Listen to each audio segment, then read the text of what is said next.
여러분, 애플이 제품 파는 기업이 아니에요. 문화를 파는 기업이죠. 자체적으로 생산도 안 합니다. 다 청주고 중국에서 만들어 오면 디자인과 문화적 생태계를 만들어서 판매를 하잖아요. 그래도 마진율이 어떻게 되죠? 40%가 넘어요. 윌링리스 투 페이라고 하죠. 경제학에서 가격을 결정할 때 마켓 프라이스, 코스트 프라이스, 맨 마지막이 윌링리스 투 페이잖아. 지불 용의. 프라다는 쓰레기로 만들어도 비싼 가격에 팔아먹는다고 하죠. 왜? 자기 자체로 문화 브랜드를 만들어내니까. 기술 평준화 시대의 유일한 경쟁력은 예술 디자인.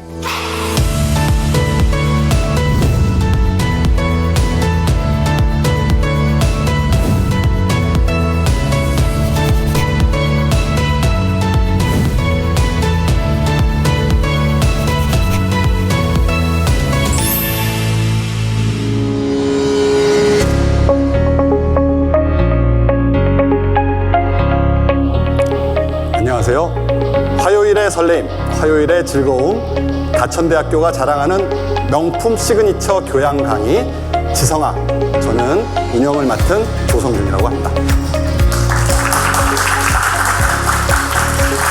네, 지금 우리 스튜디오에는 25명의 서포터즈 수강생들 함께 하고 있고요. 또 온라인에는 900명이 넘는 많은 수강생들이 함께 하고 있습니다. 자, 이제 개강이 된 지도 어느덧 일주일이 지났어요.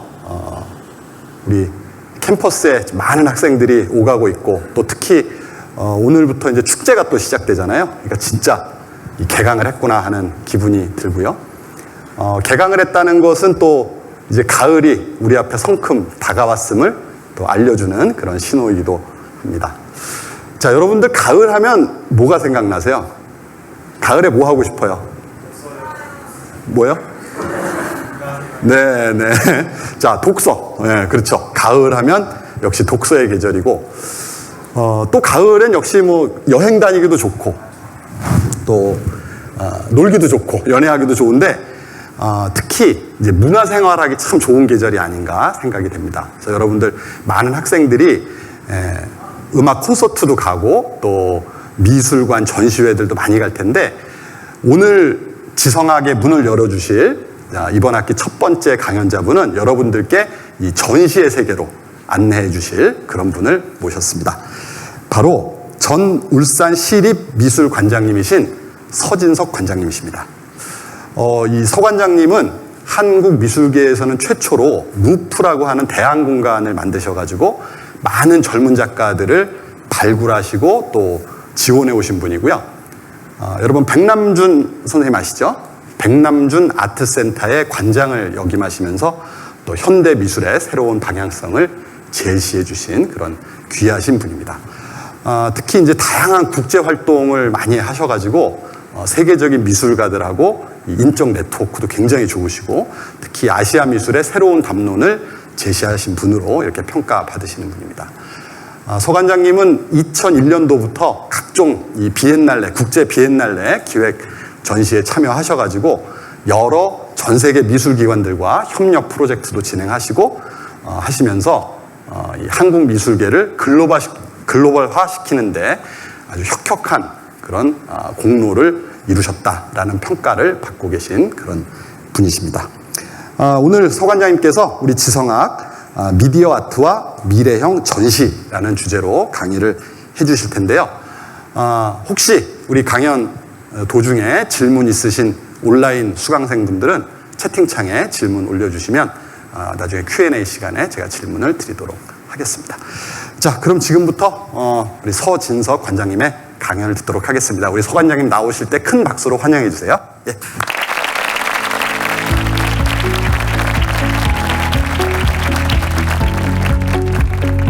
여러분 반갑습니다. 서진석입니다.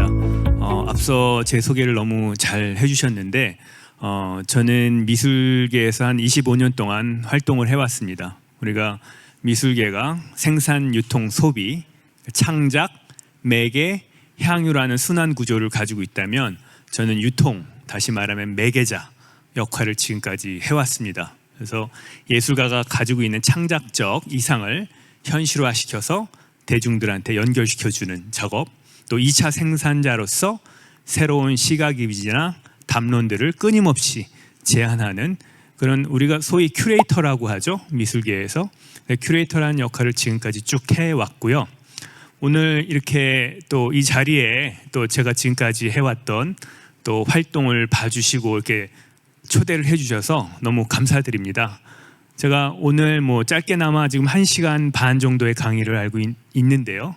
이 1시간 반 동안 지금 현대미술계에서 벌어지고 있는 상황, 지금 21세기가 이미 4분의 1에 지났죠. 그래서 우리가 포스트 디지털 시대라고 하는데, 이 포스트 디지털 시대는 지금까지 우리가 겪어봤던 뭐 농업혁명이나 산업혁명과 같은 굉장히 대변화의 시기에 놓여 있습니다.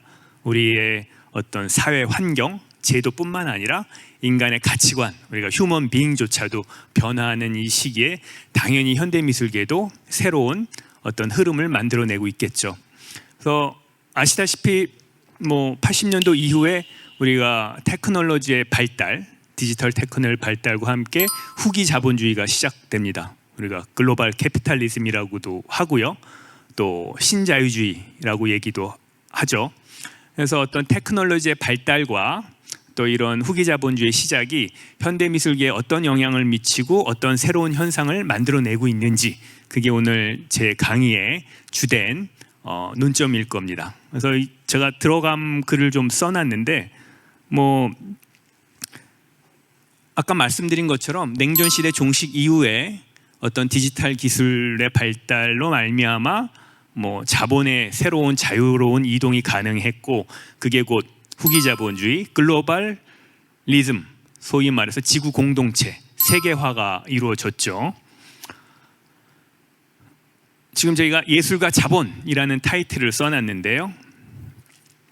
그 디지털 기술 혁명 시대에 예술과 자본이 어떻게 또 다른 새로운 결합 양상을 만들어내고 있는지, 테크놀로지의 발달로 말미암아, 그게 제 강의의 주된 어떤 키워드일 텐데요.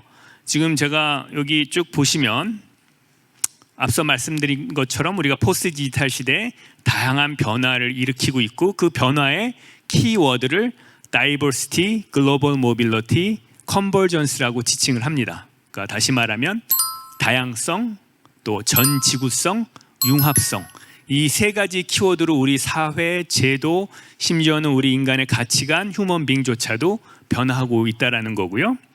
이런 시대에 미술계의 생산, 유통, 소비가 압축이 되면서 위계가 해체가 되고 새로운 현상들을 만들어내고 있습니다. 그래서 저는 크게 세 가지 현상이 일어나고 있다고 보고 있는데요. 첫 번째, 대중화.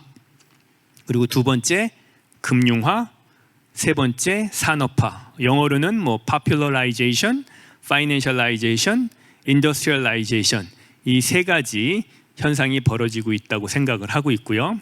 이제 현대미술은 더 이상 대중과의 소통에 있어서의 단절된 영역이 아닌 우리 삶 자체입니다. 우리의 기본 공공재가 돼버린 지 이미 오래가 됐죠. 의식주와 같이. 이런 사회에서 현대미술 자체가 대중화, 금융화, 산업화, 이 세 현상이 일어나고 있다라는 걸 말씀을 드리고요. 차근차근 하나씩 제가 설명을 드리겠습니다. 일단은 대중화입니다. 현대미술의 대중화. 그러니까 80년대 이전까지만 하더라도, 그러니까 20세기만 하더라도 현대미술은 실험적이고 아방가르드 했기 때문에 대중과의 간극이 있다고 이야기했었습니다. 이해하기 힘들다라는 거죠. 근데 현대미술이 이제는 대중화가 되고 있다는 거죠. 더 아방가르드하고 실험적인 예술들도 이해할 수 있는 능력이 소위 말해서 MZ세대, 더 나아가서 알파세대라고 하죠. 우리가 미래 세대 디지털 네이티브들한테는 더 발달된 진화된 감각을 가지고 이해할 수 있는 폭이 넓어졌다라는 것을 얘기를 하는 거고요. 제가 여기 뭐 장황하게 글을 써놨는데, 이 글은 그 스티븐 호킹이라는 물리학자가 쓴 호두 껍질 속의 우주라는 책에서 제가 발췌해온 내용입니다. 그래서 인간의 뇌가 어떤 DNA의 핵산의 복잡성을 띠고 있는데요. 이 DNA 핵산의 이 알고리즘을 1비트로 가정을 할 때, 그냥 가정을 했었을 때 인간이 태어나서 초기에는 100년당 1비트씩 이게 진화했다랍니다.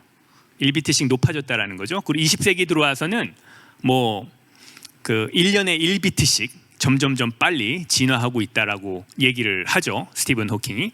근데 문제는 지금 우리가 매일 2700만 비트의 이미지와 정보의 압력이 우리 망막을 스쳐 지나간다라는 거죠.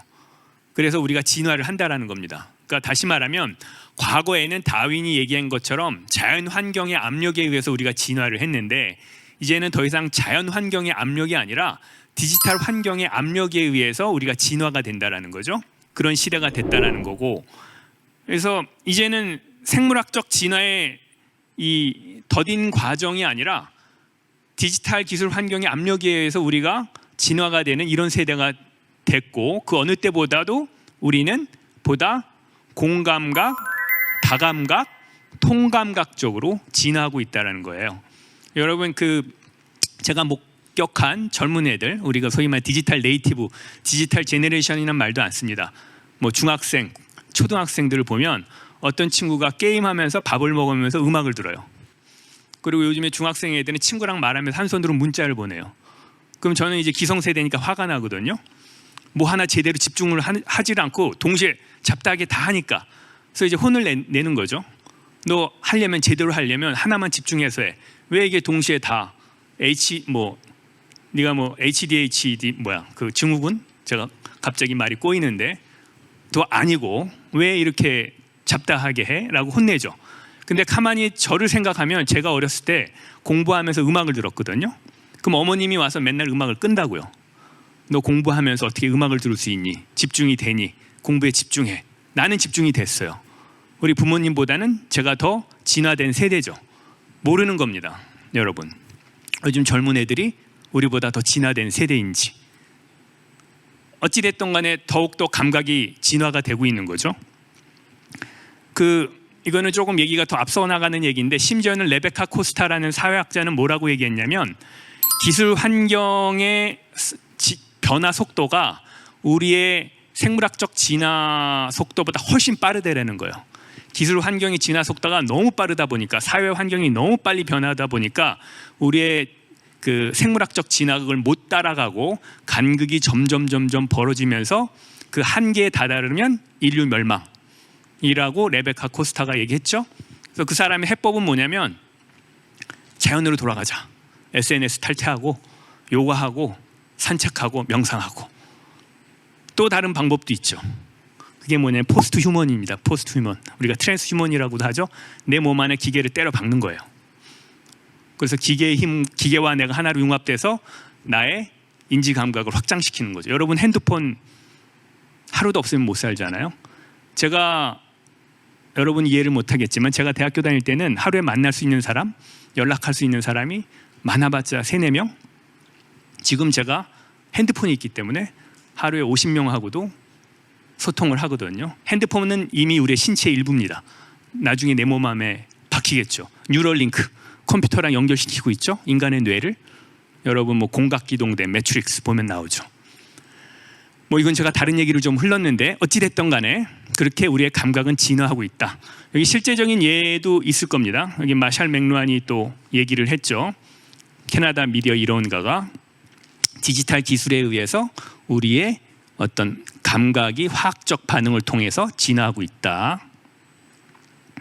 현대미술이 더 이상 전문가들의 것이 아니다. 비전문가와 전문가의 경계가 해체되고 있다. 다시 말하면 그 현대미술 자체가 진정성으로부터 해방되고 있다. 그런 얘기도 있죠. 뭐 제가 진화 이미지를 하나 붙여놨는데, 이게 실제적인 예일 수도 있습니다. 사회 현상. 여러분, 시대에서 이미지를 가장 먼저 이렇게 선도하고 리딩을 하는 게 패션 기업들이에요. 그죠? 그 20세기 초반에도 여러분 패션 기업들이 1년에 신상품을 2번을 런칭을 했어요. 그 패션쇼도 2번 했습니다. 여러분이 잘 아는 프라다가 됐던 에르메스가 됐던. 그래서 보통 패션쇼를 할 때 봄, 여름 상품, 가을, 겨울 상품, 스프링, 썸머, SS 컬렉션, FW 컬렉션. 그래서 신상이 2번씩 나오고 패션쇼도 2번 했죠. 근데 이제 20세기 중반으로 와서는 1년에 4번 신상품이 나오고, 그죠? 그 패션쇼도 4번을 합니다. 봄 상품, 여름 상품, 가을 상품. 지금은 어떻게 됐죠? SPA 브랜드가 여러분 아마 2000년대 초반, 90년대 말부터 출연한 걸로 알고 있는데 패스트 브랜드죠. 일주일 단위로 신상이 나와요. 우리의 미적 가치관이 확장되고 진화하면서 더 다양하고 많고 더 빠른 서큘레이션의 순환의 상품들을, 이미지들을 요구한다라는 거죠. 이거는 시간 관계상 넘어가고요. 트렌드도 마찬가지입니다. 여러분, 트렌드가 뭐죠? 트렌드가 성립이 되려면, 정의가 성립이 되려면 새로운 시각 이미지가 출현을 했었을 때, 독창적인 새로운 신상품이 출현했었을 때 그거를 대중들이 동의를 해줘야 되죠. 이해를 해주고 소비를 해줘야 됩니다. 만약에 소비를 안 해주면 그거는 트렌드가 아니죠. 근데 보통 우리가 트렌드를 지칭할 때는 새로운 시각 이미지나 신상이 나왔었을 때 대중들이 6개월에서 1년 정도를 동의를 해주고 소비를 해주면 그걸 우리가 트렌드라고 해요. 그게 만약에 4년, 5년까지 이해해주고 소비를 해주면 그걸 우리가 메가 트렌드라고 하죠. 10년, 20년이 돼버리면 그건 트렌드가 아니라 컬처입니다. 여러분 이세희 미야케의 주름옷 있죠? 그건 트렌드가 아니에요. 이미 컬처죠. 샤넬의 에일라인 옷, 그것도 이미 컬처입니다. 근데 21세기에 들어와서 마이크로 트렌드라는 개념이 생겨요. 마이크로 트렌드가 뭐냐? 일주일 단위로 반짝반짝, 한 달 단위로 소비해 주는 거죠. 반짝반짝.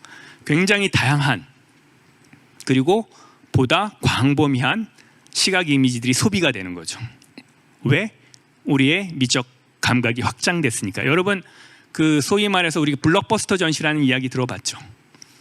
전시를 해서 티켓팅을 해서 돈을 버는, 그게 역사가 짧아요. 예전에는 뮤지컬, 뭐 이런 것들, 영화, 헐리우드 영화, 이런 문화를 가지고, 대중문화를 가지고 티켓팅을 해서 돈 벌었는데, 우리가 전시를 티켓팅을 해서 20만 관객이네 30만 관객으로 돈을 벌기 시작한 거는 아마 샤갈 전시가 처음이었을 겁니다. 그게 한 20년 된 걸로 알고 있는데 얼마 안 됩니다. 시각 이미지를 가지고. 근데 그것도 여러분 자세히 보면 점점점 현대미술로 넘어오고 있죠. 처음에 샤갈, 르누아르, 고갱, 고 했다가 데이비드 호크니, 여러분 이런 현대미술 작가로 넘어오기 시작하죠. 저는 현대미술이 점점 대중화되고 있다. 왜? 우리의 미적 가치관이 보다 공감각, 다감각, 통감각으로 진화하고 깊이 있게 있어지기 때문에, 디지털 환경의 압력에 의해서 우리가 진화되고 있기 때문에 그거를 말씀을 드리고 싶고요. 이게 현대미술의 대중화다.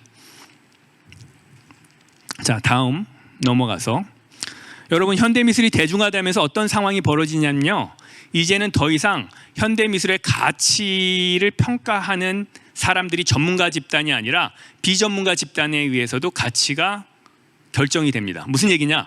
이 작업은 1억짜리야. 이 작업은 100만 원짜리야. 이 작업은 좋은 작업이야.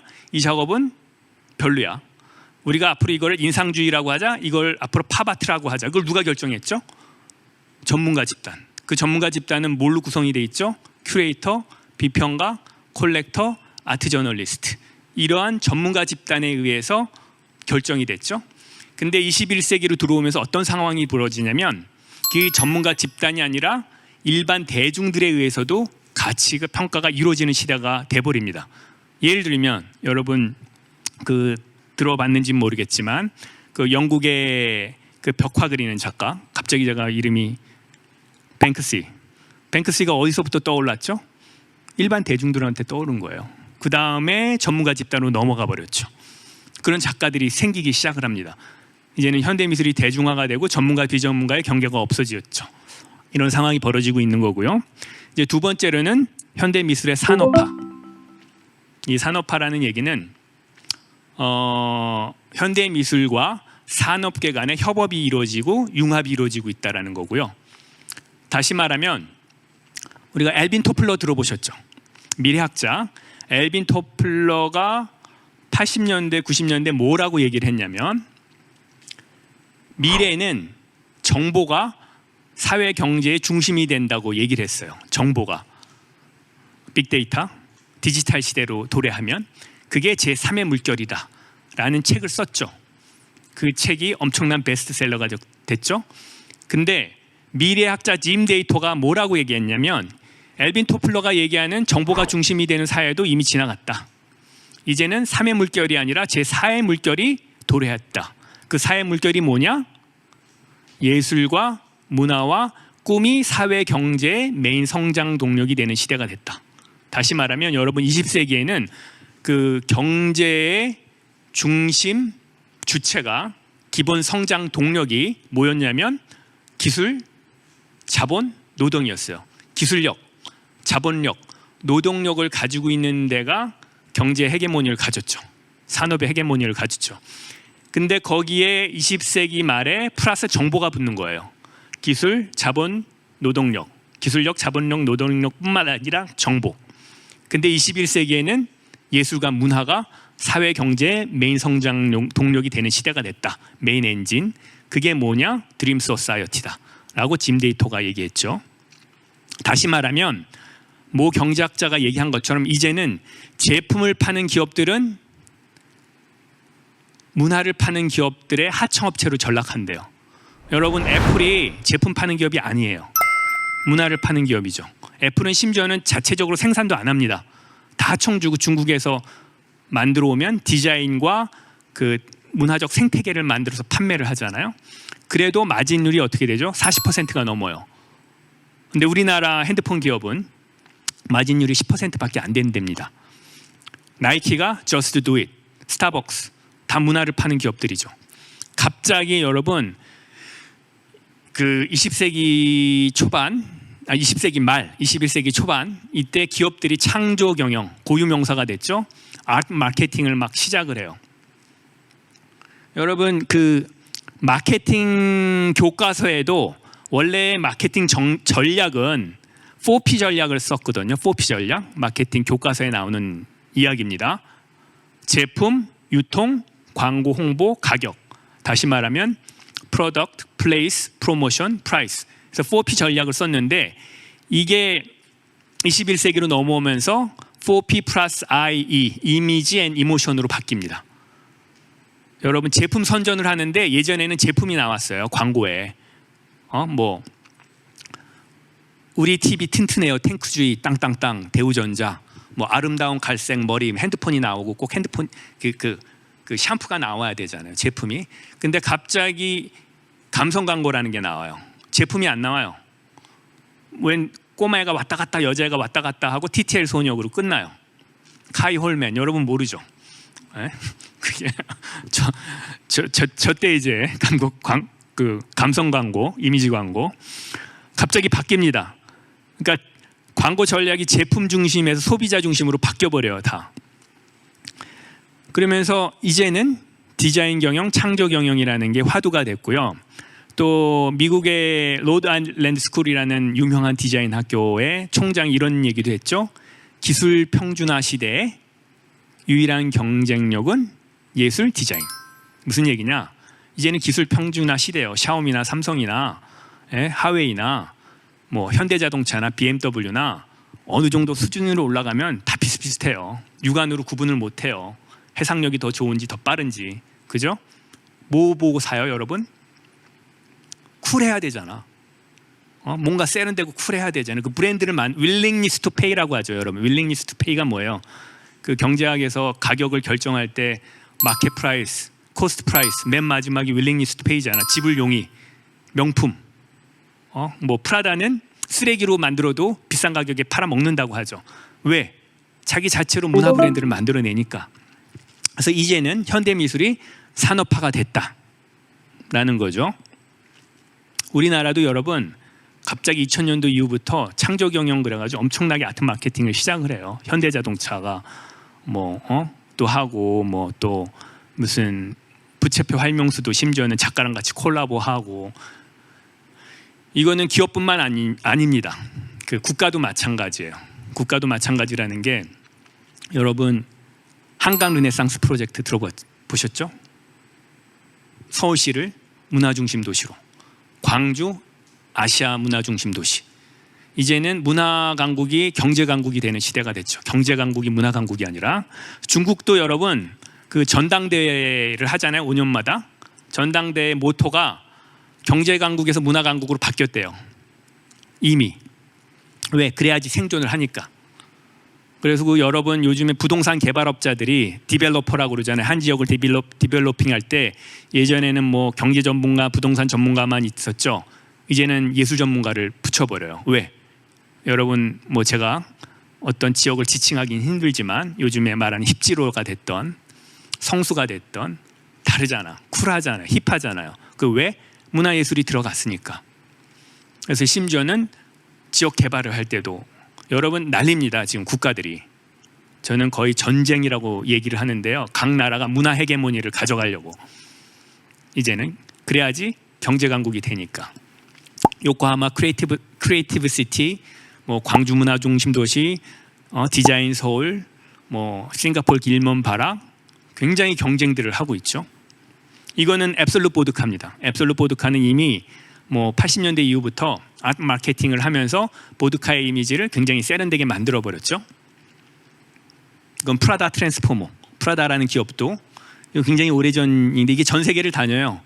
이게 이제 프라다의 트랜스포머라는 건축인데 이게 돌아가면서 한 번 돌 때마다 일주일마다 한 번씩 돌리거든요. 저걸 기준기로 공연장이 됐다가 패션쇼장이 됐다가 전시장이 됐다가 당연히 이런 프로젝트를 해야 되겠죠.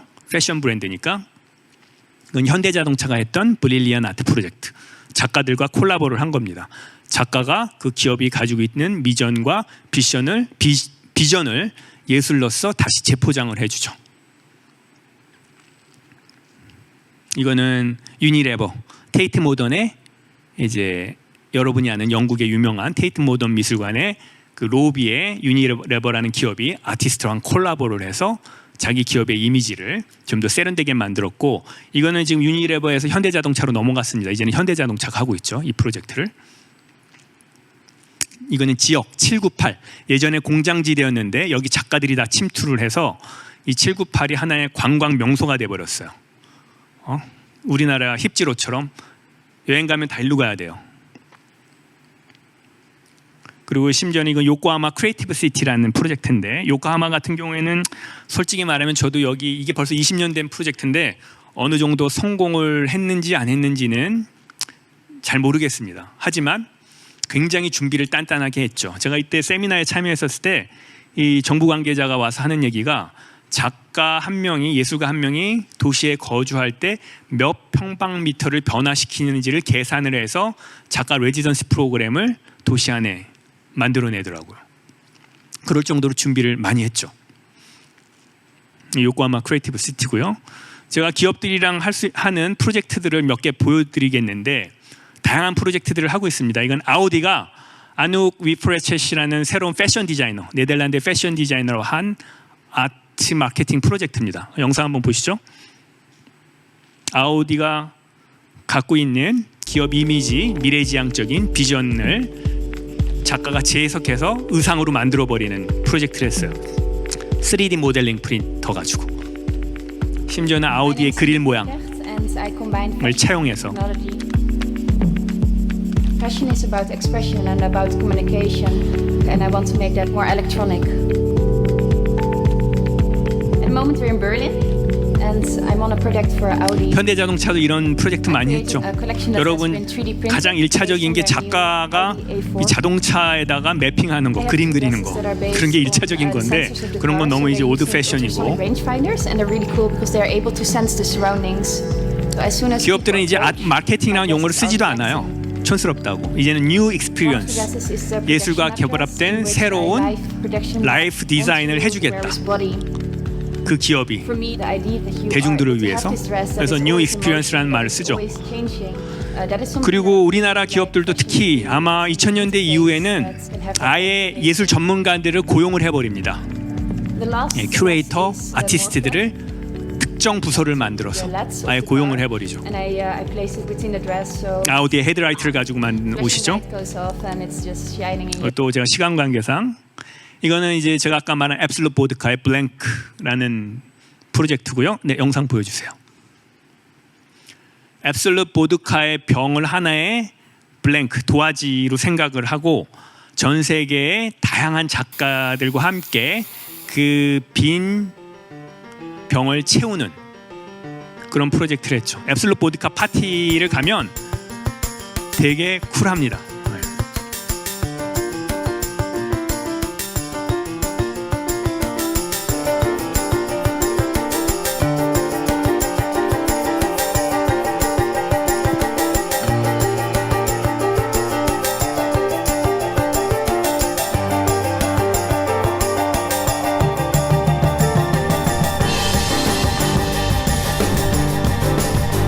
그 한때 그 공항에서 그 작가랑 콜라보해서 에디션 병을 디자인해서 팔았었거든요. 앱솔루트 보드카가. 저도 몇 개를 수집을 했는데 그게 굉장히 센세이션을 일으켰었죠. 여러분, 보드카가 예전에는 막걸리처럼 이렇게 고급 이미지가 없었는데 앱솔루트 보드카가 보드카를 고급 이미지를 만드는데 굉장히 많은 그 공헌을 했죠. 공헌이라는 말은 좀 그렇고 뭐 이렇게 그렇게 메이크업하는 활동들을 한 거죠. 이거는 이제 심지어는 그 아이돌 그룹하고 아티스트랑 콜라보를 한 겁니다. 이거는 일본의 다이토 마나베라는 미디어 아티스트가 펄퓸이라는 아이돌 그룹과 협업한 프로젝트인데요. 아예 아이돌 그룹의 이미지 브랜딩을 해줘 버리는 거예요. 미디어 아티스트가. 조금 앞으로 돌리겠습니다. 그래서 일본의 펄퓸이라는 아이돌 그룹은 뭐 우리나라 아이돌 그룹처럼 일본에서 굉장히 유명한 그룹인데 제가 솔직히 말하면 춤도 잘 못 추고 그렇게 우리나라 아이돌처럼 예쁘지도 않아요. 근데 작가가 이렇게 콜라보를 해버리니까 브랜딩을 해줘 버리니까 너무 멋있는 아이돌 그룹이 돼버렸죠. 더 앞으로 돌리겠습니다.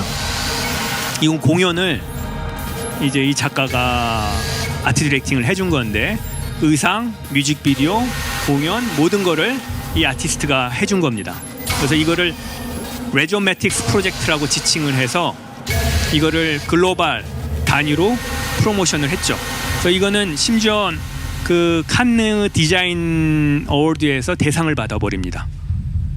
더 앞으로 돌리겠습니다. 중간으로 넘어가죠. 완전히.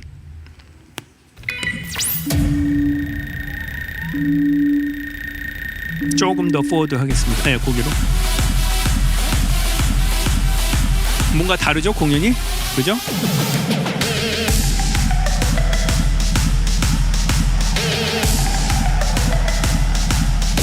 이게 이제 매핑이라고 그러죠. 프로젝션 매핑을 가지고 이 아이돌 그룹을 좀 퍼포먼스를 좀 더 아티하게 보이게 하는 거죠.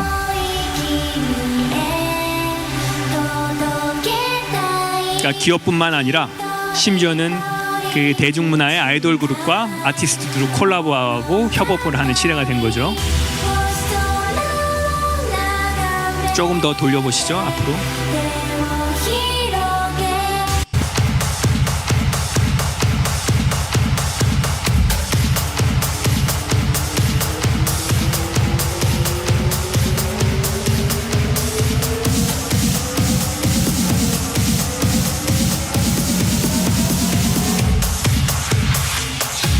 뭐 이런 프로젝트들도 있고요. 이것도 다이토 마나베와 펄퓸이 한 공연 실황인데 이거는 넘어가겠습니다. 여러분, 제가 이 보여준 사례들은 아마 유튜브에서 검색해 보면 다 나오는 자료들이니까 여러분 시간이 되실 때 한번 찾아보셔도 좋을 것 같고요. 이거는 이제 마이크로소프트하고 그러니까 크리에이터스 프로젝트 인텔이라는 기업은 그 B2B 기업도 아니에요. 플레이하시죠. B2C 기업도 아니죠. B2B 기업인데도 아트 마케팅 프로젝트를 했습니다. 그러니까 전 세계 아티스트를 콜라보해서 전 세계 100여 명의 작가 그룹을 다 공동체로 만들고 그들의 작업을 바이스라는 플랫폼을 인터넷 플랫폼을 통해서 소개해주는 프로젝트를 했죠. 이거는 그 영국 작가가 인텔의 그러니까 그 크리에이터스 프로젝트를 했던 건데 바닷속에 조각공원을 만드는 겁니다. 그래서 이 스킨스쿠버를 하면서 이 작업들을 관람할 수 있게끔 아주 새로운 시도죠. 약간 야심찬 프로젝트인데 전 세계 크리에이터들 가장 유능한 그 예술가들을 다 공동체로 만들어서 그 공동체의 네트워크를 인텔이라는 기업이 가져가겠다라는 이제 야심찬 프로젝트였고, 우리나라에도 많은 그 예술가들이 이 크리에이터스 프로젝트에 참여를 했었죠. The largest piece I've ever done, 60 tons, 18 feet high. When we put the base plate down and we started to get the first piece in position, I just thought, God, how on earth 자, are we going to do 이것도 this? 시간 관계상 Have I made 여러분이 enormous error? 또 더 보고 싶으시면 유튜브를 한번 검색을 해보시면 Almost a year and a half 크리에이터스 ago, I 프로젝트 was 하면은 living in 굉장히 Canton, 많은 and 작가들이 the Bahamian 나옵니다. artist Willesee Tynes actually emailed 어떤 작업인지 me 이해 this 가시죠? idea to 그죠? create a sculpture park. 그다음에 이제 제가 마지막으로 현대 미술의 금융화 현상을 말씀을 드리겠습니다. 이 금융화는 약간 미술 시장 이야기인데요. 여러분, 간단하게 말하면 이 현대 미술이 더 이상 소유의 개념을 떠나서 대체 투자 상품화가 되고 있다. 이게 파이낸셜라이제이션, 금융화, 대체 투자 상품화가 되고 있다. 뭐처럼? 채권, 증권, 부동산처럼. 그러니까 여러분, 그 작품을 사고 파는 행위, 내가 소유하는 행위, 돈을 주고 나만 이 문화적 향유의 기회를 나만 소유하고 싶어 라고 사고 파는 행위는 거의 인류 역사가 시작되면서 같이 했을 거예요. 고대에도. 그죠? 왕족, 귀족들이 보통 그 권력을 가졌죠. 문화를 소유하는 행위를. 그게 이제 그 프랑스 혁명 이후에는 대중들한테도 넘어가는데, 어찌됐든 간에 사고 파는 행위는, 그리고 소유하는 행위는 고대부터 인류 역사와 함께 시작이 됐습니다. 근데 문제는 이게 단지 사고 팔고 소유하는 개념을 떠나서 이게 대체 투자 상품화, 자본 투자 상품화 되기 시작한 거는 후기 자본주의 이후입니다. 80년대 이후. 선물, 증권, 채권, 부동산처럼 작품을 사면서, 콜렉터가 작품을 사면서 이거 언제 팔면 좋을까요? 라고 물어보는 콜렉터들이 생기기 시작한다라는 거예요. 증권, 채권처럼. 그래서 이제는 자산 증식의 수단이 돼버린 거죠. 대체 투자 상품화가 되면서. 이게 언제부터라고 그랬죠? 제가 신자유주의 이후부터, 후기자본주의 이후부터. 요거는 제가 조금 있다가 좀 순서를 바꿔서 얘기를 하고, 요것도 순서를 바꿔서 얘기를 하고, 제가 요거를 보여드리고 싶은데, 이게 경제학 강의는 아니겠지만 그 문제는 역사가 짧아요. 미술계가 자본 증식의 투자 상품으로서의 예술은 역사가, 아까 제가 뭐라고 그랬죠? 80년대 이후라고 그랬지 않습니까? 3, 40년밖에 안 된 거예요. 근데 경제계는 역사가 어떻게 되죠? 근대 경제? 뭐 애덤 스미스의 국부론 이후부터 얘기를 한다면 거의 250년, 300년의 역사가 있어요. 근대 경제는. 경제의 목적이 뭡니까? 제가 약간 경제 얘기를 살짝 하겠지만, 경제의 목적은 뭐냐면 경세재민이거든요. 경세재민. 더 많은 소비, 더 많은 생산, 더 많은 소비, 다 같이 잘 먹고 잘 살자. 올바른 부의 분배를 통해서 더 많은 생산을 하고 더 많은 소비를 하고, 소비경제죠. 소비경제. 올바른 부의 분배를 통해서. 그래서 다 같이 잘 먹고 잘 살자. 이게 이 목적을 실현을 하기 위해서 경제계는 거의 250년 동안 다양한 제도를 적용을 해왔죠. 그리고 많은 실패도 겪었어요. 대공황도 겪어보고 전쟁도 겪어보고, 그러면서 끊임없이 이 목적을 달성을 하기 위해서 발전을 해왔습니다. 그래서 뭐 제가 여기 쭉 써놨지만, 이건 경제학 강의가 아니니까 여러분이 한번 쭉 보시면 좋겠지만, 초기에는 자유방임주의, 고전적 자유주의, 보이지 않는 손, 그냥 자유경제에다 다 맡겨놓는다라는 거예요. 국가가 나서지 않고 관여하지 않고 경제계. 그러다 보면 서로가 이득을 추구하고 자기 이익 추구가 서로가 합의를 이루면서, 충돌을 하면서 합의를 이루면서 전체 사회 이익을 낳는다가 국부론에 보이지 않는 손이잖아요. 그게 작동이 안 되죠. 그래가지고 대공황이 일어나 버리잖아요. 클러스터가 만들어지고 독과점이 만들어지고, 그래서 어떻게 되죠? 그 이후에 수정자본주의가 이제 적용이 돼요. 아, 이러니까 공멸하는구나, 안 되겠구나, 이제는 국가가 나서야 되겠다. 그래서 기업의 주체가 가게와 기업이 아니라 가계, 기업 플러스 정부가 돼버려요. 그래서 정부가 뭐 금리나 정책, 통화 정책, 재정 정책, 불공정 거래 규제, 독점 규제, 노동 정책, 사회보장법 이런 것들 다 적용을 해가지고 케인스 경제학 혹은 수정자본주의라고 그러죠. 이걸로 또 한 20-30년 잘 먹고 잘 살죠. 경제가 쭉 가다가 그러니까 막 실업률도 올라가고 막 경제가 안 좋아져. 안 되겠다. 그래서 시작된 게 신자유주의지 않습니까? 레이건 행정부에 의해서. 고전적 자유주의 정도는 아니더라도 자율경제에 좀 풀어놔야 된다. 그래서 경제의 역사는 공공주체가 정부가 얼마나 경제 자율경제계에 관여하느냐 안 하느냐 이걸 가지고 끊임없이 실험을 했죠. 신자유주의도 한번 무너졌잖아요. 리먼 브라더스 사태 이후에. 그죠? 제가 왜 이걸 장황하게 얘기를 하냐면 중간에 사회주의도 있었고 경제계는 끊임없이 이 250년 동안 이런 노력들을 하면서 성문법, 관습법을 만든 거예요. 그죠? 근데 미술계는 제가 아까 뭐라고 그랬죠? 역사가 30년밖에 40년밖에 안 됩니다. 안 되다 보니까 관습법이나 성문법이 있나요? 아무런 제도나 시스템이 없어요. 아직까지는.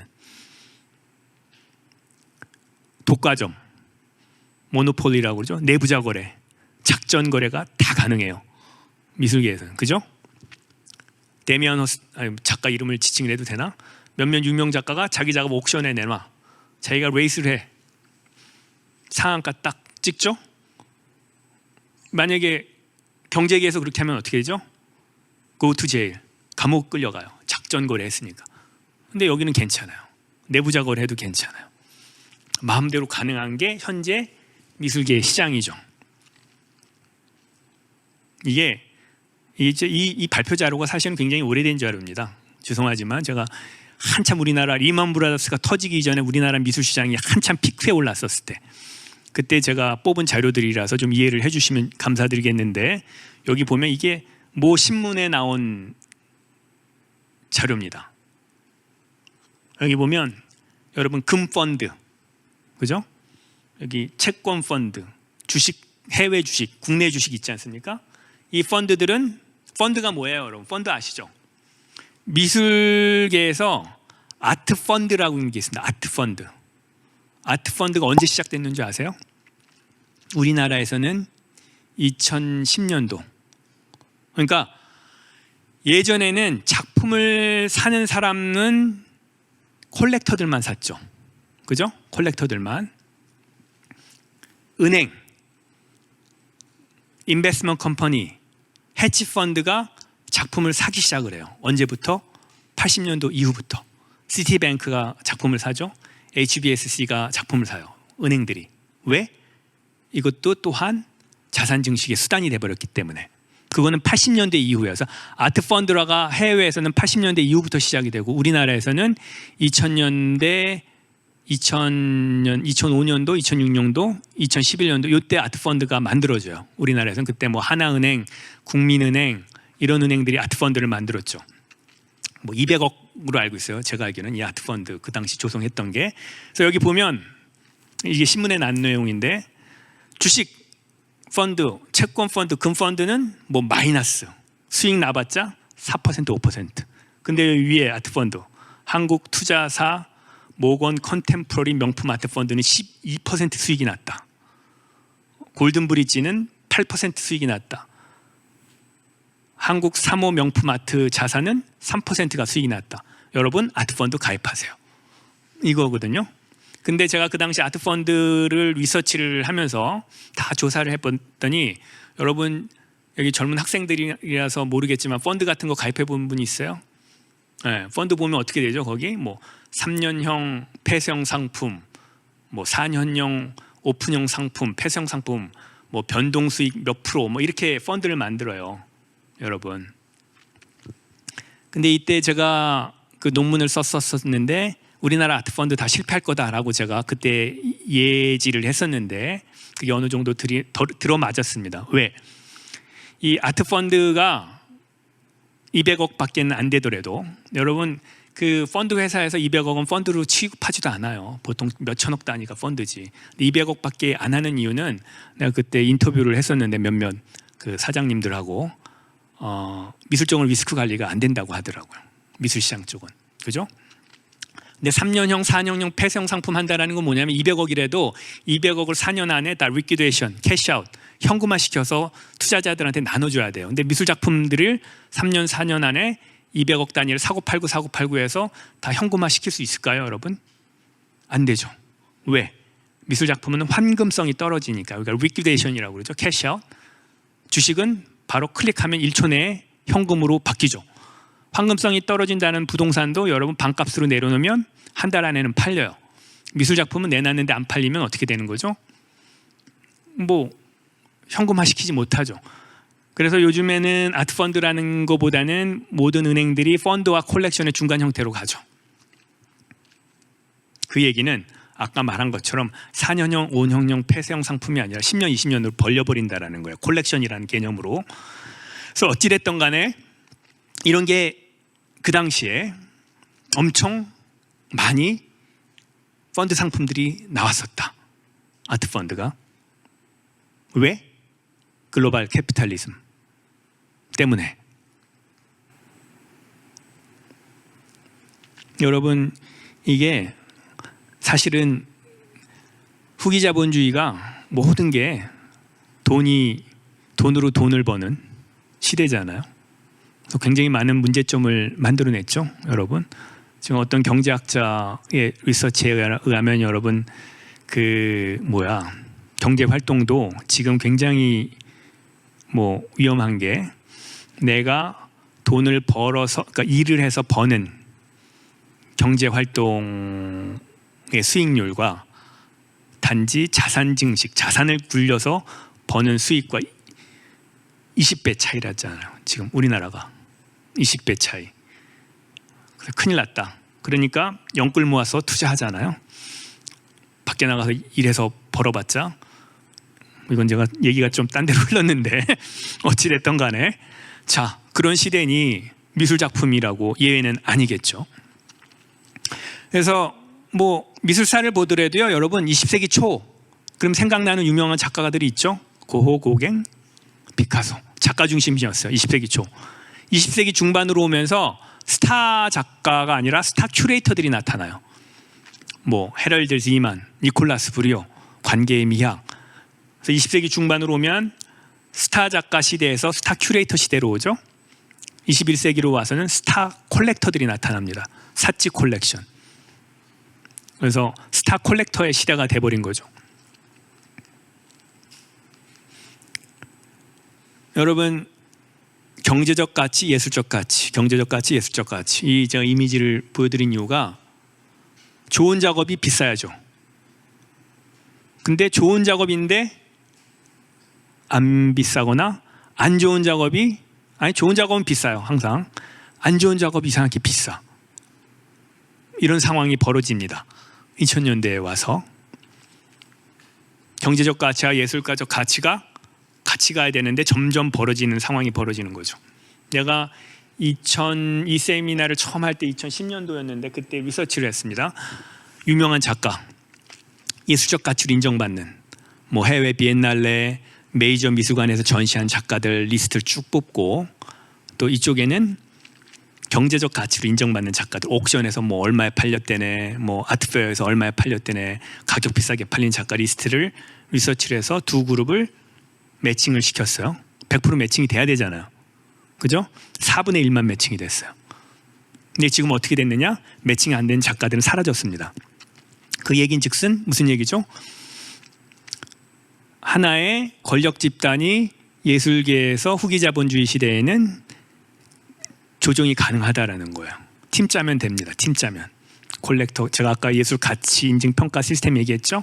콜렉터, 큐레이터, 비평가, 아트 저널리스트 몇 명 짜서 실제로 조종을 할 수가 있죠. 더군다나 우리나라 같은 작은 시장에서는 그런 상황들이 조금씩 벌어지고 있다. 그러니까 무슨 얘기냐면 예술이 자본의 하위 아트가 캐피탈의 하위 포지셔닝이 되는 시대가 돼버렸다.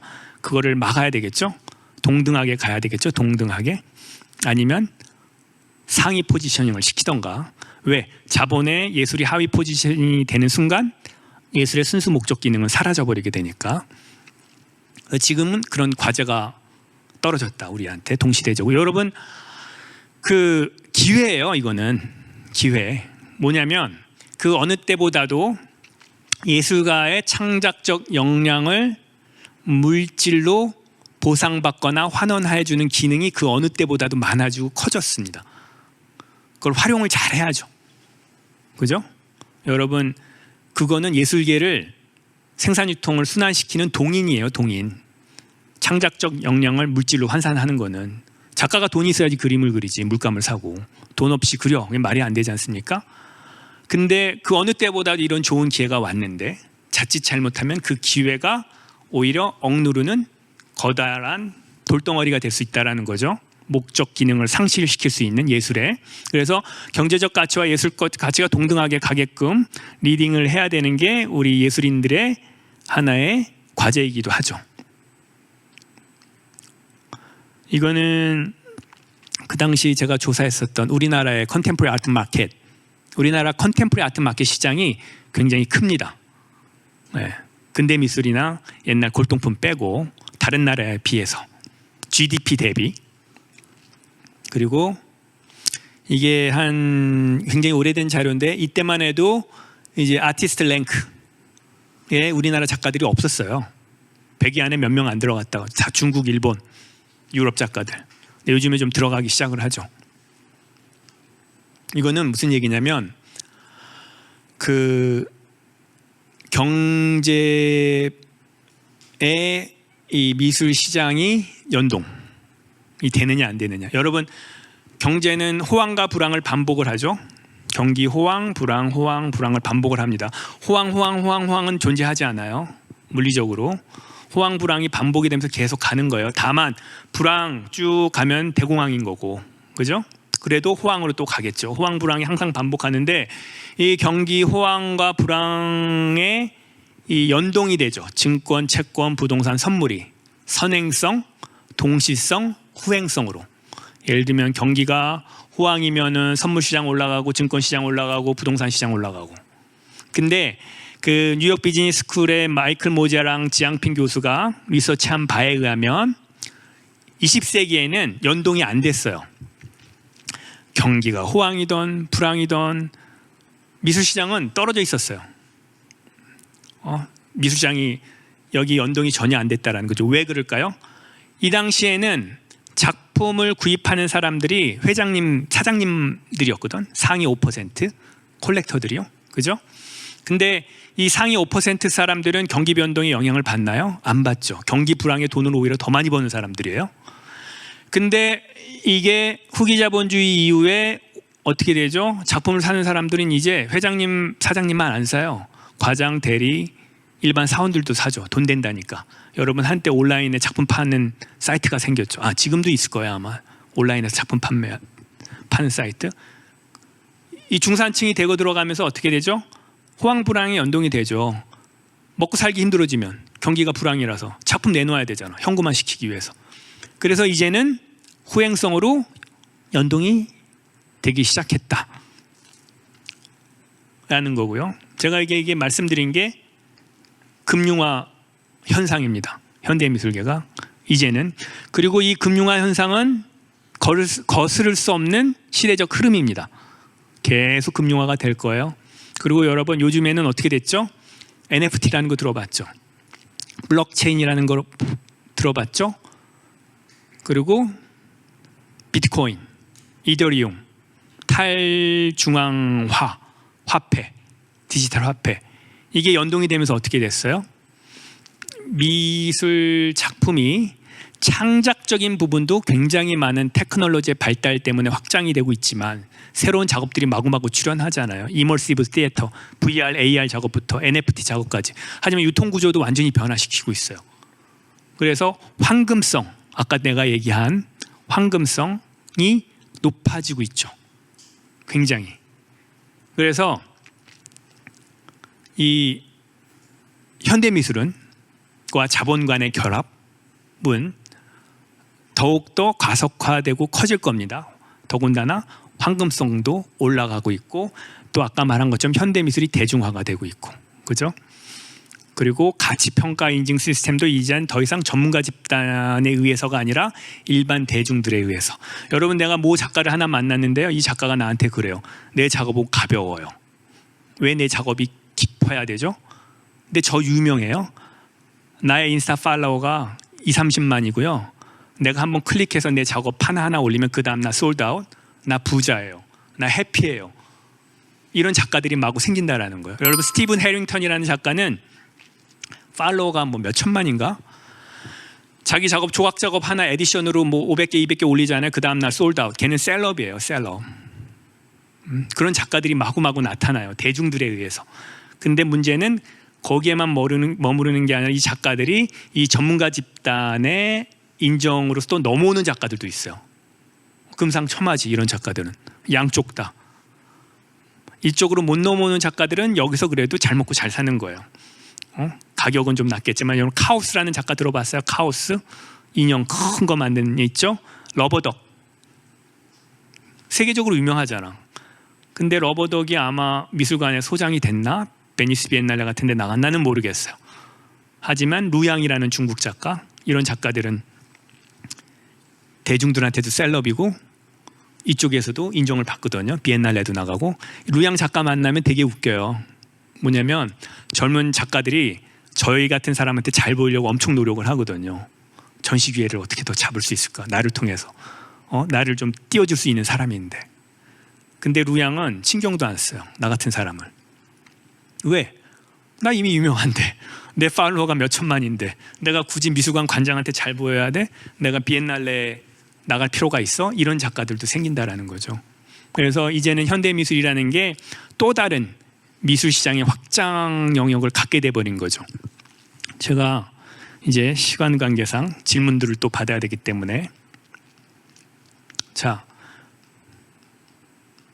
제가 처음으로 다시 넘어가서, 근데 제가 오늘 말씀드린 내용이 금융화, 대중화, 산업화를 얘기를 했는데, 이 금융화, 대중화, 산업화는 서로 융합돼서 맞물려 돌아가는 거예요. 대중화가 됐기 때문에 금융화, 산업화가 되는 거고, 산업화가 됐기 때문에 금융화, 대중화가 되는 거고, 그죠? 또 금융화가 됐기 때문에 대중화가 되는 거고, 서로 맞물려 돌아가는 거죠. 그래서 저는 그 어느 때보다도 여러분, 예술이 우리 사회의 개인 그 성장 동력이 되는 시대가 됐고, 크리에이터들, 여러분, 이 크리에이터라는 말 자체가 그 전문가 집단에만 하는 게 아니에요. 이제는 창의성이라는 게 중요해요. 창의교육. 갑자기 창의교육이 대세가 됐잖아요. 지식 습득, 여러분, 지식 습득. 어떤 지식이, 정보가 올바른 정보인가 판단, 이게 중요한 시대가 아닙니다. 그러니까 단계가, 성인으로 가는 단계가 1차가 지식 습득이래요. 지식 정보 습득. 누가 더 많이 지식을 갖고 있느냐, 그죠? 그 다음이 뭐죠? 뭐가 옳고 그름이고, 이 정보는 이렇다 저렇다 판단하는 거죠. 그 다음 단계는 뭐죠? 균형, 밸런스. 그 균형을 맞출 수 있는 힘이 뭔가요? 예술이라는 거죠. 예술. 그리고 또한 여러분, 20세기 이전에는 우리의 한계 정세를 채우는 게 뭐였죠? 근대화 이전에는 종교였잖아요. 그죠? 20세기에는 이데올로기였어요. 지금은 뭐다? 예술이다, 문화다. 그래서 저는 예술과 문화가 이제 테크놀로지의 발달과 후기 자본주의가 시작된 이후에 굉장히 중요하다. 여러분이 어떤 분야에서 일을 하든, 경제계에서 일을 하든, 뭐 과학에서 일을 하든, 그래서 예술 창작, 예술 문화는 우리 사회에 이미 기본 공공재가 됐다라는 것을 말씀을 드리고, 제가 오늘 대중화, 금융화, 산업화를 1시간 동안 말씀을 드렸는데, 향후에도 여러분 이거에 대한 실질적인 예제는 다양하게 리서치하면 아까 말한 유튜브 이런 데서 다양하게 얻을 수 있을 겁니다. 그래서 제가 오늘 강의는 여기서 마치고요. 질문을 여러분이 해주시면 그 질문에 대한 나머지 시간에 답변을 드리겠습니다. 네, 질문 부탁드리겠습니다. 안녕하세요. 미디어 커뮤니케이션학과 이준선입니다. 네. 네, 전시회와 미디어에 상당히 관심이 많은 학생으로서 전시회를 볼 때마다 그 전시회에서 작품을 보여주는 것이 미디어에서 의제를 설정하는 것과 상당히 비슷하다고 생각을 했습니다.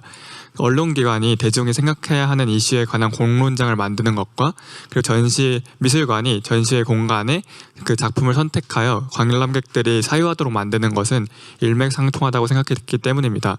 그래서 이와 관련하여 관장님께서 이제 전시 작품을 선정해서 전시회에 그 전시를 하실 때 어떤 점을 가장 중요하게 생각하시는지, 그리고 그 전시 작품들을 통해 관람객이 궁극적으로 어떤 생각을 하기를 바라시는지 여쭤보고 싶습니다. 그 예술의 기능은 저는 굉장히 광범위하고 절대적이라고 생각을 합니다. 뭐 어떤 사적 가치, 공적 가치, 뭐 또한 뭐 다양한 예술 활동을 통해서 인간의 자아에 대한 확장도 있을 거고요. 사적 가치라고 한다면, 또 공적 가치라고 한다면 예술로서 우리 사회를 변화시키는 걸 얘기를 하겠죠. 굉장히 많은 힘을 가지고 있고 다양한 활동들을 할 수가 있겠죠. 근데 그건 예술뿐만 아니라 뭐 사회학자도 할 수도 있고요. 저널리스트도 할 수 있는 거지 않습니까? 다만 예술이 그들보다 또 다른 가지고 있는 장점이라고 저는 감히 얘기를 한다면 자본 권력이나 정치 권력으로부터 자유롭다. 보다 더. 또한 그 이성의 영역이 아니라 감정과 감성의 영역을 건드린다. 마치 종교와 같이. 그렇기 때문에 저는 예술의 힘을 믿는 사람이고요. 아까 말한 것처럼 굉장히 다양하다고 얘기했지 않습니까? 다양하고 다면적이다. 제가 전시를 할 때 뭐 여러 가지 유형으로 뭐 굳이 나눈다면 나눌 수 있겠지만, 뭐 작가가 표현하고자 하는 어떤 주제나 이슈를 기획자가 도와서 더 잘 보여주게끔, 대중과 더 많이 커뮤니케이션 하게끔 하는 역할도 있고요. 그건 보통 개인전이겠죠. 작가를 위한 전시겠죠. 또 기획자로서 내가 기획을 해서, 보통 그룹전 형태로 많이 나타나는데요. 내가 우리 사회에 우리 인간 자신한테 어떤 이슈나 아젠다를 던지고 싶은 게 있겠죠. 그룹전을 통해서. 그러니까 예술 전시를 할 때 몇 가지 형식적인 단계가 있는데, 플래닝, 오르가나이징, 리딩, 컨트롤링, 이 네 가지 단계를 거칩니다. 가장 기본이 플래닝, 주제. 내가 어떤 이야기를 하고 싶은가? 내 전시를 통해서 어떠한 목소리를 내고 싶은가? 이게 가장 중요하죠. 그 다음 단계가 오르가나이징입니다. 이 주제나 이 이슈를 얼만큼 예술이라는 아름다운 시각 언어로 펼쳐 보일 수 있을까? 거기에 맞는 작가들을 리서치를 해야 되겠죠. 리서치를 하고 선택을 하죠. 오르가나이징을 하죠. 여기서 기획자의 능력이 또 배가가 됩니다. 사회적 관계도 필요하죠. 그들과의 커뮤니케이션 스킬도 필요하죠. 창작자가 아닌 매개자가 또 갖춰야 될 능력이기도 하겠죠. 그래서 오르가나이징을 하면 그거를 리딩하고 컨트롤링해서 전시라는 유물적 관점으로 보여줘야 되겠죠. 홍보도 더 잘해야 되고 도록도 만들어야 되고 더 많은 관람객들한테 나의 이야기를 해야 되는 거고, 세련된 예술의 언어로서 이런 과정을 거칩니다. 이런 과정을 거치고요. 저는 아까 말씀드린 것처럼 뭐 예술가들이, 그리고 기획자들이, 예술은 다양성입니다. 다양성이 전제가 돼야 돼요. 나는 최고의 꽃그림을 그려서 남녀노소 민간인 할 거 없이 다 아름다움만 느끼는 예술을 할 거야. 되게 중요해요. 그 기능도. 하지만 나의 기능은 컨템포러리거든요. 보다 실험적인 엣지에서 새로운 독창적인 이야기들을 동시대성을 가지고 펼쳐 보이자. 저는 그쪽으로 추구하죠. 그리고 대부분 거기에 걸맞는 동시대적 아젠다들을 선정을 하죠. 남들이 다뤄보지 못했던, 그러면서 시대를 좀 앞서가는 예술로서 그런 걸 하고 싶고요. 아까 말씀드린 것처럼 뭐 예술이 아닌 다른 분야에서도 사회에 어떤 목소리나 이야기를 낼 수가 있겠지만 예술은 또 다른 힘을 갖고 있다고 제가 얘기를 했죠. 그리고 이미 우리는 그런 경험을 했습니다. 과거 역사를 볼 때 예술이 갖고 있는 힘을, 그런 활동들을, 실천들을 우리는 알고 있죠. 그래서 저는 뭐 간단하게 말하면 가장 중요한 거는 아젠다, 주제 설정, 아까 말한 것처럼 뭘 이야기할 것인지 남들이 이미 다 얘기했던 거 하고 싶진 않겠죠. 네. 그래서 저는 큐레이터가 작가 못지않게 아니면 작가 그 이상으로 연구를 많이 해야 돼요. 네, 다방면으로. 뭐 질문에 답변이 됐나요? 네. 또 다른 질문.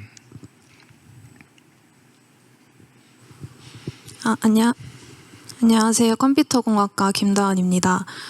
미디어 아트를 대할 때 필요한 자세나 태도가 있는지 궁금합니다. 필요한 자세나 태도입니다.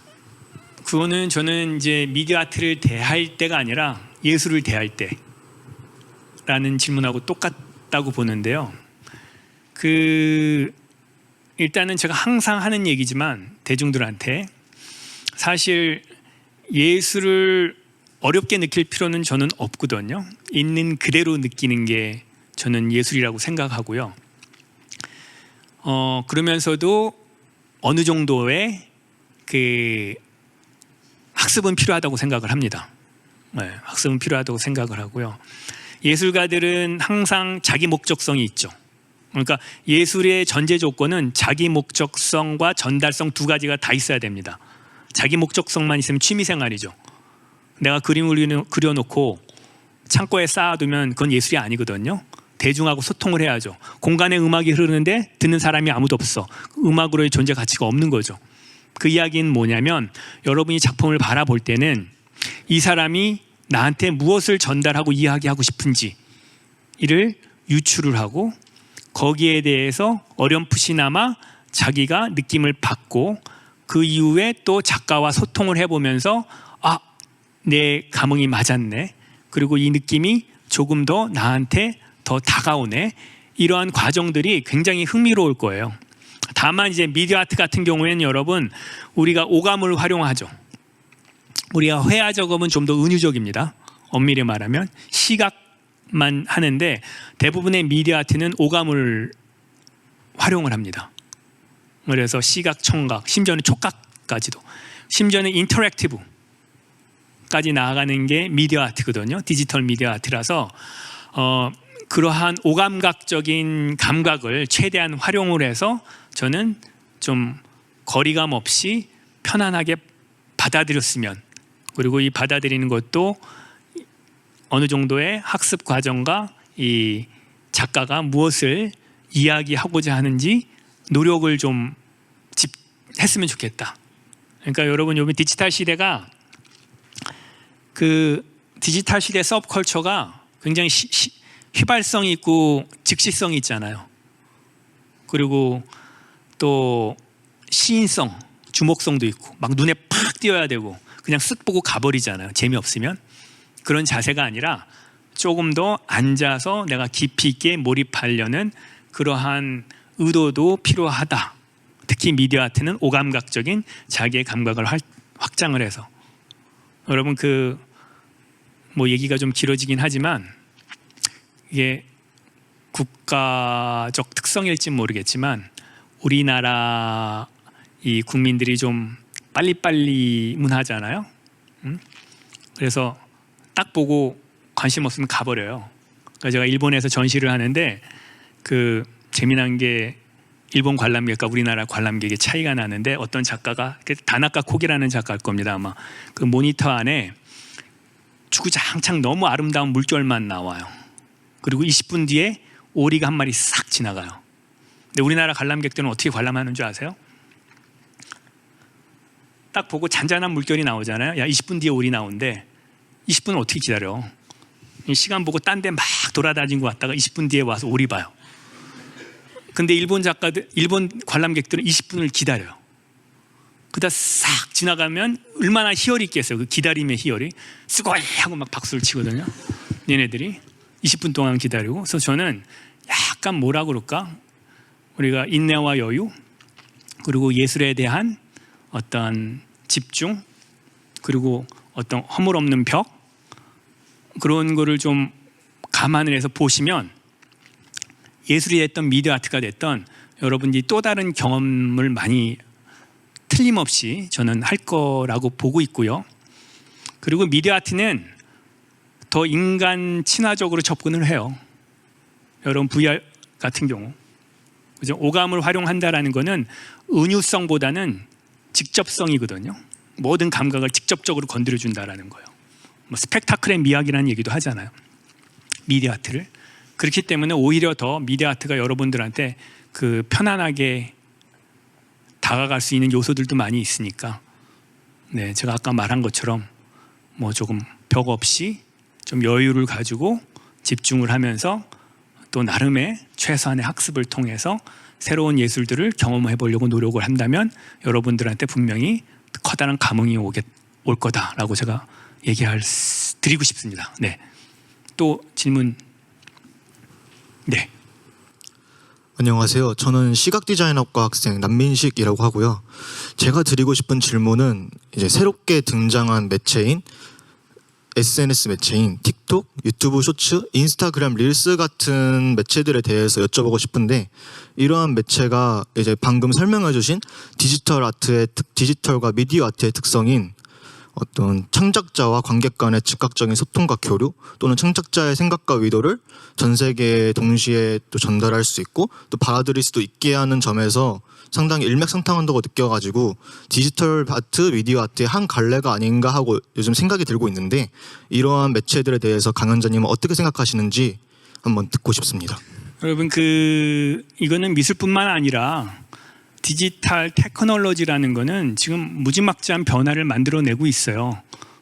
이미 제가 21세기 4분의 1이 지났다고 얘기를 하지만, 그러니까 예술계도 창작, 유통, 소비에 여러 가지 다면적 어떤 변화들을 만들어내고 있는데, 첫째는 생산자와 소비자의 경계를 없애버렸죠. 우리가 프로슈머라고 이미 엘비 터플러가 얘기했잖아요. Everybody can be creator가 되는 시대가 된 거예요. 누구나 다 창작자가 되는 시대가 된 거예요. 여러분 보면 예전에는 창작 행위를 할 때 기술적 학습이 필요했죠. 그림을 잘 그려야 돼요. 조각을 잘 해야 돼요. 내가 사진을 찍을 때, 예전에 제가 대학 다닐 때 사진을 찍으려면 한 학기 수업을 받아야지 사진을 찍을 수 있었어요. 필름 감는 법, 조리개 다루는 법, 노출 재는 법, 다 배워야 됐거든요. 근데 지금은 어떻게 사진을 찍죠? 클릭, 끝나요 그냥. 그리고 조각? 내가 깎고 앉아 있어. 3D 프린터로 해버리면 되는데, 그죠? 드로잉? 시키면 되잖아요. 그러니까 무슨 얘기냐면, 이제는 창작 역량과 기술력과 이게 합쳐져 버려요. 생각하면 그냥 나오는 시대가 돼버리는 거예요. 그래서 생산자와 소비자도 바뀌고, 내가 그런 얘기를 쓰거든요. 기술 학습으로부터의 해방, 그죠? 다 유저 모드가 돼버려서, 내가 이번에 기획하는 전시 중에 하나가 디지털 서브컬처인데, Everybody can be creators. 이미 아까 말한 것처럼 굉장히 많은 창작자들이 활동을 하고 있죠. 현대미술뿐만 아니라 일반에서도 어떤 이런 활동들도 벌어지고 있고요. 심지어는 여러분 기술의 발달이 지금 창작력이라는 게 인간만의 전유물이냐라는 질문도 나오고 있잖아요. 여러분, 산업혁명 시대 때 기술이 노동력을 해방시켰잖아요. 우리 대신에 기계가 노동을 해줬죠. 지금 디지털 시대, 이제는 노동력이 아니라 지적 노동력을 해방시켜주고 있잖아요. 지적 노동력이라고 하면 번역, 글쓰기 이런 걸 테크놀로지가 다 해준단 말이에요. 근데 창작력조차도 기술이 해줄 수 있지 않나라는 질문들이 마구 쏟아져 나오고 있죠. 지금. 그리고 여러분, 작업의 변화도 예전에는 예술이 여러분 물리적으로 어디서 발현이 됩니까? 작품에서 나오잖아요. 예술이.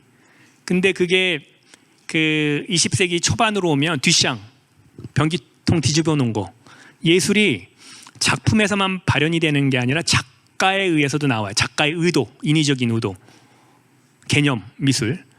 그 다음에 플럭서스 운동, 백남준 선생님 같은 분, 케이지 같은 사람. 예술이 어디서 발현이 되나요? 물리적으로 작품, 작가, 대중들에 의해서 나오죠. 상호 작업, 소통 작업. 넥타이 자르거나 존 케이지의 4분 33초인가 뭔가 대중들이 음악을 만들어내게끔 하잖아요. 근데 지금은 어떻게 됩니까? 굉장히 많은 작가들이 테크놀로지 기술과 같이 작업을 만들어내요. 그러니까 이제는 더 이상 예술이 물리적으로 작품, 작가, 대중이 아니라 기계 이렇게 해서 만들어내는 시대가 돼버렸어요. 그러니까 예를 들면 뭐 호찌니엔 같은 싱가포르 작가는 컴퓨터 AI 알고리즘을 가지고 작업을 같이 만들거든요. 기계와 함께.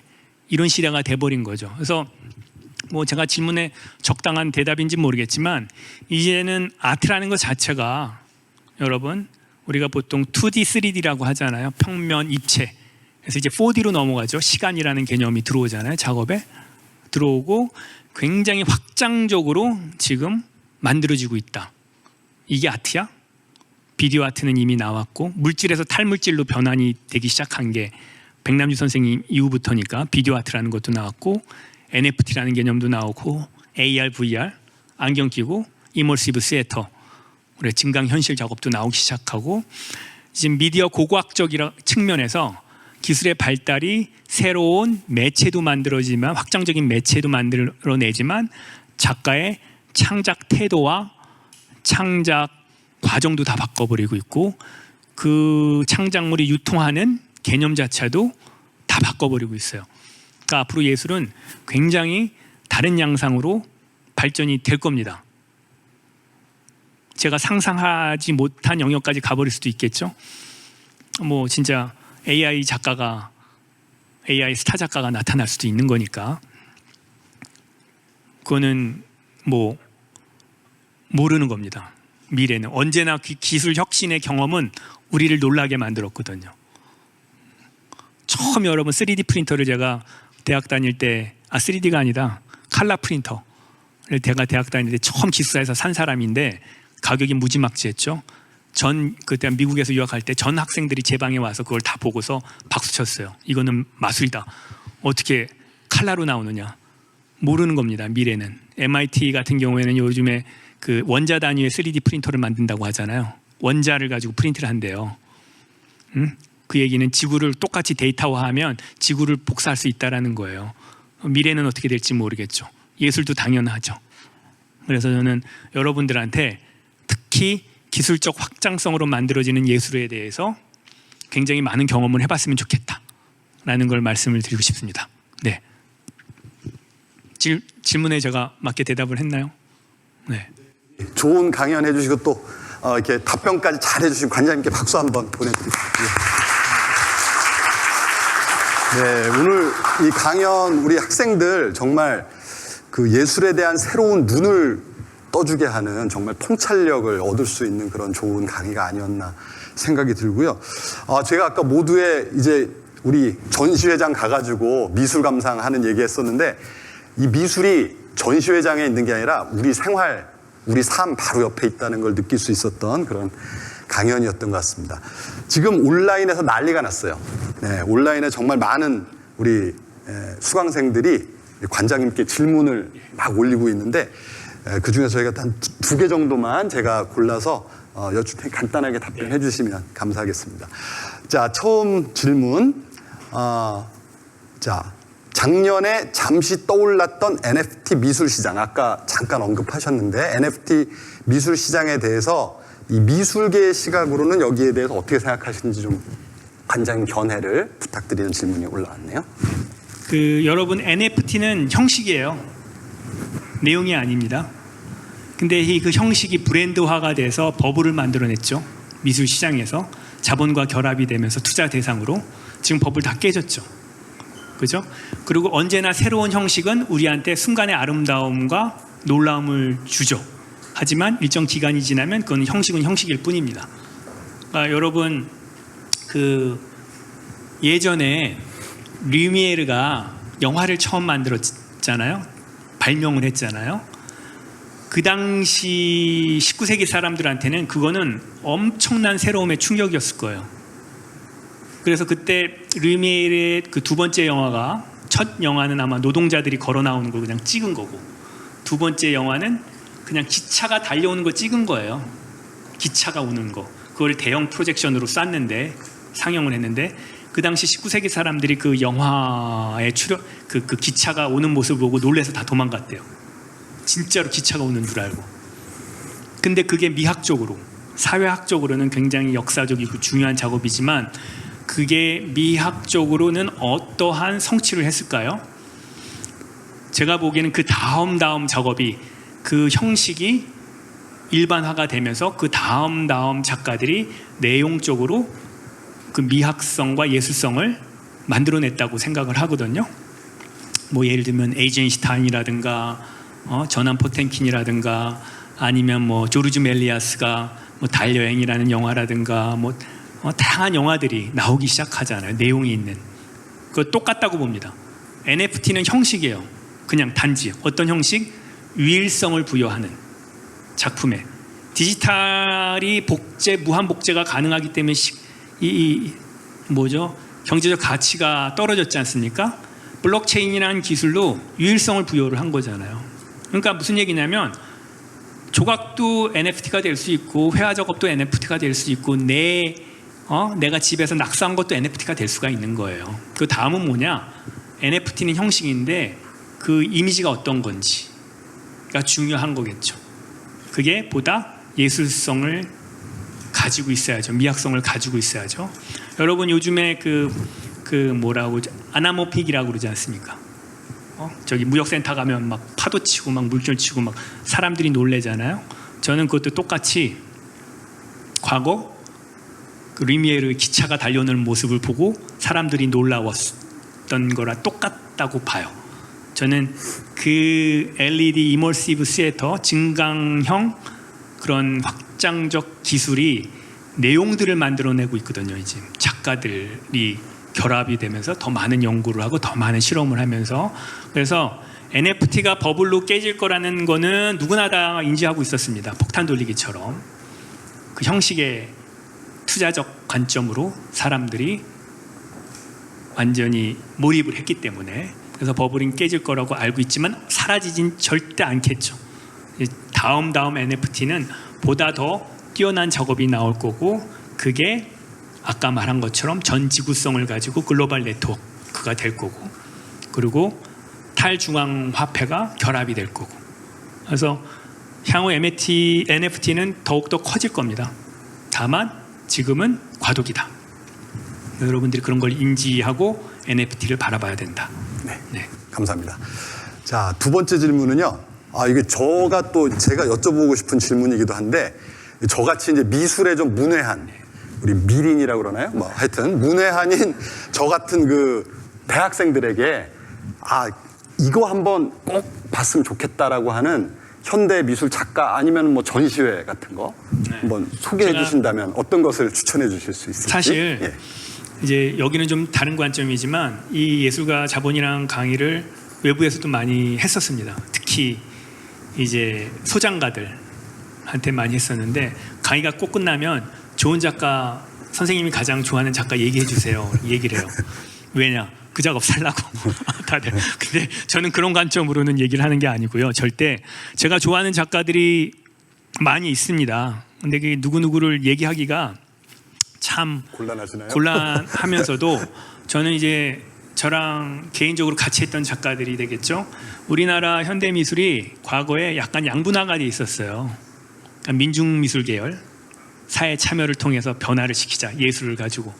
그리고 또 하나는 이제 우리가 앵포르맹이라고 그러죠. 여러분이 잘 아는 단색화, 뭐 이우환, 박서보 이런 선생님, 이 두 가지로 양분이 돼 있었는데, 아마 제가 알기로는 90년대 이후에 이제 새로운 젊은 작가들이 이 양분화된 이 영역의 중간 매개자로서의 위치를 차지하면서 그걸 좀 해체시키거든요. 그때 다양하게 활동했던 그룹들이 있습니다.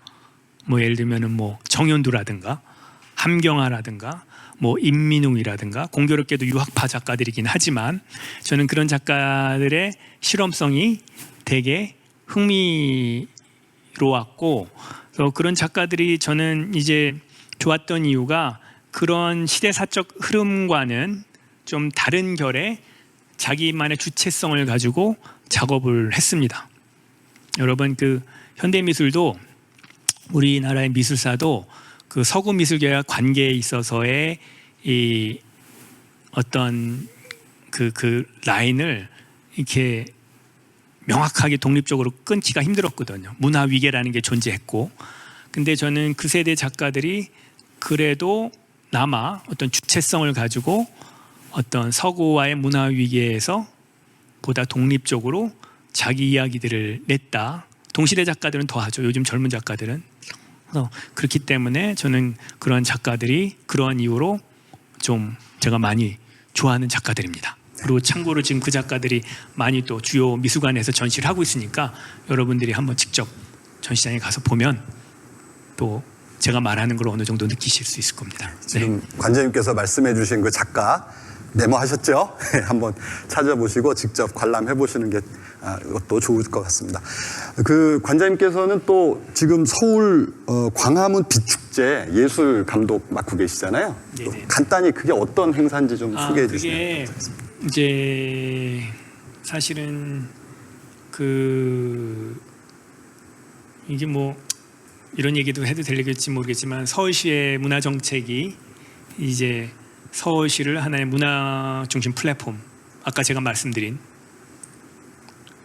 뭐 굉장히 중요한 비전이죠. 그거의 일환으로 하는 행사고요. 이제 광화문 일대에 미디어 아트가 결합이 돼서 광화문 일대 자체를 하나의 문화 공간화하는 프로젝트입니다. 그래서 미디어 파사드도 있고 미디어 설치물도 있고 이게 12월에 하니까 여러분 시간 되시면 한번 와서 저만 하는 게 아니라 아마 그 각각의 파트가 다 다릅니다. 저는 이제 현대미술 쪽, 미디어 아트 쪽만 하고 있는 거고요.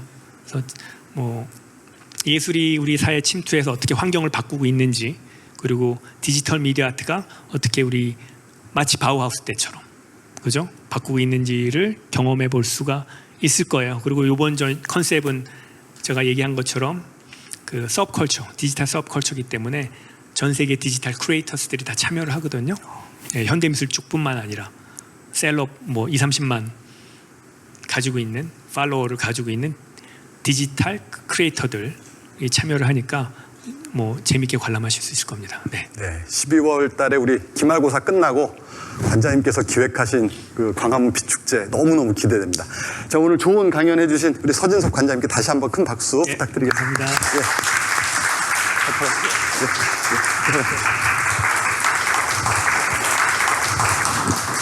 자, 오늘 서진석 관장님과 함께 2023학년도 2학기 지성학의 문을 열었는데 너무너무 좋은 강연이었습니다. 이런 강연이 앞으로 9주 동안 더 진행이 됩니다. 우리 설레임과 기다림으로 또 다음 화요일을 기다려보고요. 오늘 참여하신 우리 온라인에서 참여하신 수강생들은 5시까지 30분 동안 제가 시간 드린다 그랬죠? 지금 4시 26분이니까 5시까지 새 문장 소감문하고 만족도 조사 참여해 주시면 되겠습니다. 자, 오늘 참여하시느라고 다들 수고하셨고요. 다음 주 화요일 날 다시 만나겠습니다. 수고하셨습니다.